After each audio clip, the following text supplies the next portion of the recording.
Hi, this is Coralla at CorallaFicklin.com, and Welcome Network, WYLCONE, WelcomeNetwork.com. And I guess this is my second video on the rant of what language is and what it isn't. It isn't this complex set of ideas that only very smart people can learn. It isn't something that should be reserved for only people who are considered worthy of learning. It's something that we all do. Every culture has developed a language. And depending on where you're born, you either learn as you are a baby and growing up to speak only one language, or, as I would say, if you're very, very, very lucky, and if you're born into a family in which 2, 3, 4 languages are spoken or are written, you are lucky enough to grow up either bilingual or multilingual. There are children who can speak 3 and 4 different languages. What you learn in school is not to speak. When I went to school, I didn't learn how to speak English. I spoke English, right? I spoke English. What I learned to do was to understand, to analyze the language which I spoke. Or which I speak, because I still speak it. Which I speak, right? In high school, what I learned was that English is not the only language on the planet. There are other languages, right? And I studied French. And I loved it. I loved it. I don't remember hardly any of it. But I still remember the verbs. I remember some of the irregular verbs. I remember some of the regular verbs because I had a very, very good French teacher. And this is years, decades ago. But I had an excellent French teacher. And what she did with us was, before we even were allowed to look at, before we had even been allowed to look at the books of how French was written, or how French is written, everything was oral, just like with a baby. And she would talk to us in French, and she would just allow the words to bathe over us.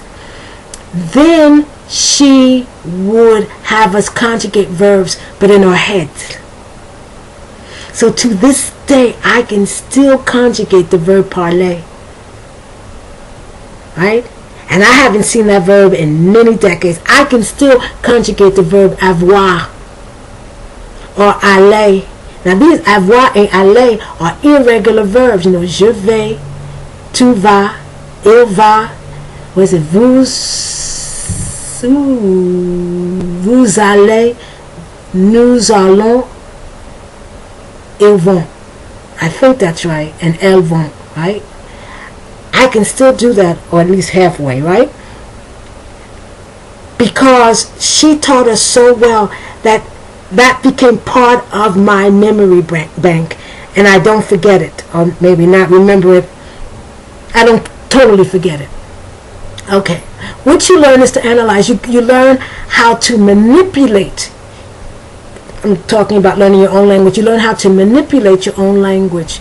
You learn what a noun is. You learn what a verb is, what an adjective is, where it goes in the sentence. You learn what a sentence is. You learn what independent and dependent clause is. You learn how to communicate on all different levels. So no matter in which situation you find yourself, you're able to communicate. You even learn where certain words, certain important words of the language, what are their origins, the etymology of a language. And if you're real lucky, and I say this because I think this is extremely important, if you're real lucky and if you go to a very, very good school, my son, when he was a little boy, he learned Latin.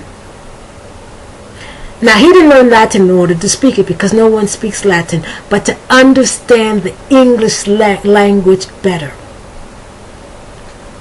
To understand the English language better, so you understand where the words, what are the origins of these words, and why do they look so different from each other. I think you should learn German too, or Germanic languages, or maybe learn Old English and learn Old Norse, so that you can really begin to understand the English language.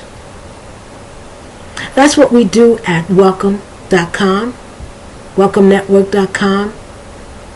We try to break down language so that you really begin to understand what it is to speak a language, any language. Because if you understand your language well, to learn to speak another language, I'm not saying that's not going to be difficult. Of course it's going to be difficult, because you're going to have to see what the people of that language see. But the structure will be there, because you will have the structure of your own language. So when the teacher is talking about, and I'm talking about a Western language here, about a noun, you're not going to say, what the heck is a noun? Or what's a verb? And it's not going to be, well, I know what it is because it's my language, but I know what it is in context. But when you give all those, highfalutin, fancy grammatical terms I don't understand. No. You should understand what a noun is. You should understand what the nominative case is. You should understand the difference between the present progressive and the present perfect tense. You should understand that in English there really aren't any synonyms. The only synonym I've heard that really exists is sofa and couch. They mean exactly the same thing, and they're used 50%, 50%. They're used by everyone in the population. I also think, and I've been looking at it, sick and ill can also mean the same thing, but then again, not really, because I think sick is used a lot more than ill is. But I'm talking about a real synonym, a word that means exactly the same as another word and is used exactly. But then again, there are a lot of synonyms in English, and synonyms in English in this respect means words that more or less, depending on the context, mean the same thing. You should understand what a homophone is and what's a homograph. If you're talking about another language, you should understand the importance of accents and all the different markings on a word. And it's not just something to make a word look fancy, but it has meaning. You should also understand the history of your own language. And more, and absolutely what you should understand, or what you should learn how to do, is to communicate in your language. And I'm not just talking about speaking, I'm also talking about writing. Learn how to write in your own language, because if and when you want to learn another language, it won't be that difficult. It'll be difficult because it's another language, but it won't be difficult because you don't understand what a language is. And it also won't be difficult because you will understand that what a language is a mode of communication. It's how people communicate. You will also understand that grammar simply means agreements that people have. So when I say something is a noun, it's not just, what is it, in Alice in Wonderland, when I say this word means this, it means this. No, we don't have private meanings. The word means X or Y because we as a people have agreed on that. Language is complex, but it's simple. It's something that everyone can learn to do well, to speak well, whether it's your own language or another language. Corrala Ficklin at CorralaFicklin.com.